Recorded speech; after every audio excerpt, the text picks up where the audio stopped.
Hey Betty, and welcome back to the channel. If you're just starting your investment journey, you've probably heard the terms stocks and ETFs thrown around a lot. It can feel like trying to learn a new language, right? You're wondering, where do I put my hard-earned money? Should I buy shares in that tech company everyone's talking about, or is that a safer way? Don't worry, you're in the right place. Today, we're going to break down the classic debate.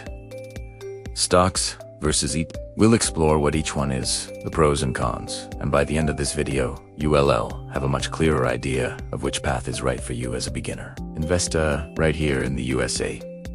First up, let's talk about stocks. When you buy a stock, you're buying a small piece of a single company. Think of it like owning a tiny slice of Apple or a little bit of Nike.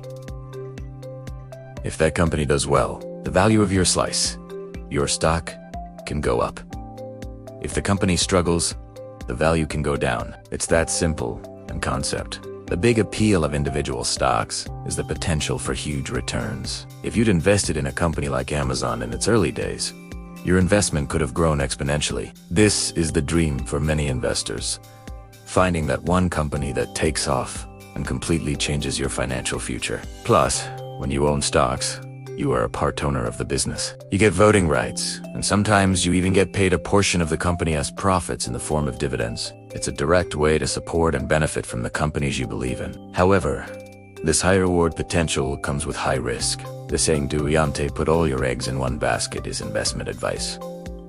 One under one for a reason. If you invest all your money into one or two stocks, and those companies face unexpected problems, maybe a product fails, a scandal hits, or a competitor takes over, your investment could lose a significant amount of value or even go to zero. Ouch.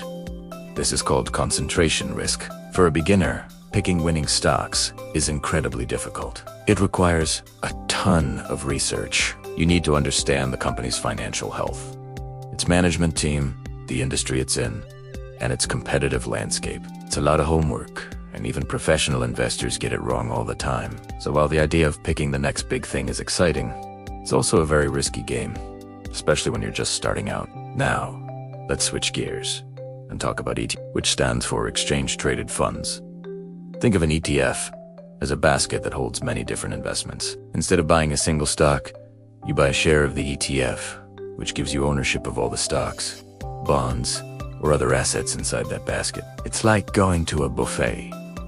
Instead of having to choose just one dish, you get to have a little bit of everything on the table. For example, a very popular type of ETF is one that tracks the S&P 500. The S&P 500 is an index that represents the 500 largest publicly traded companies in the US. When you buy a share of an S&P 500 ETF, you're instantly investing in all 500 of those companies at once. You get a piece of Apple, Microsoft, Amazon, and hundreds of others, all in one simple purchase. The number one advantage of ETFs for beginners is instant diversification.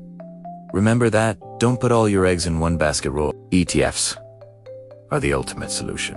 Because you're spread across hundreds or even thousands of companies, the poor performance of one or two stocks won't sink your entire portfolio. If one company in the basket has a bad quarter, it's balanced out by the hundreds of others that are doing just fine or even great. This diversification dramatically lowers your risk compared to owning just a few individual stocks. ETFs are also incredibly simple and low cost. You can buy and sell them on a stock exchange just like a regular stock. And the management fees, known as the expense ratio, are typically very, very low. You don't need to spend hours researching individual companies. You just need to decide which market or sector you want to invest in, like the entire US stock market, the tech sector, or even international markets.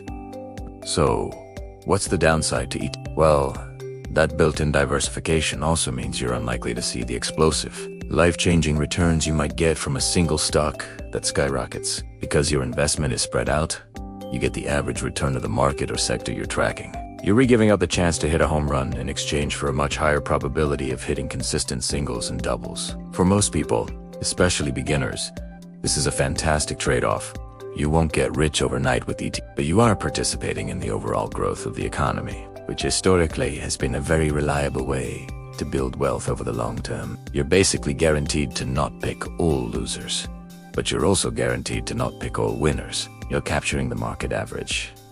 So, the big question: what's better for beginners For the vast majority of people starting out, ETFs are the clear winner. They offer a simple, low-cost, and relatively safe way to get into the market. The instant diversification they provide is the single most important tool for managing risk, which should be your top priority as a new investor. Your goal at the beginning isn't to get rich quick. It's to get your money working for you and to learn the ropes without taking devastating losses. An ETF that tracks a broad market index like the S&P 500 or the total US stock market is a phenomenal starting point. It allows you to build a solid, diversified foundation for your investment portfolio. Does this mean you should never, ever buy individual stocks? Not at all. A great strategy as you become more comfortable and knowledgeable is to use a core satellite approach. Your core would be a large holding in broad market ETFs, say 80 to 90% of your portfolio.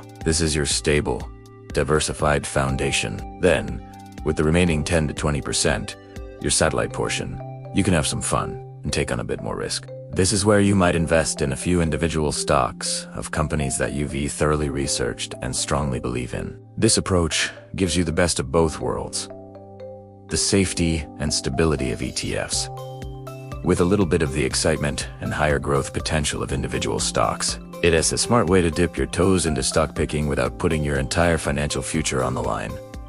Let's quickly recap. Individual stocks offer high potential rewards, but come with high risk and require a lot of research.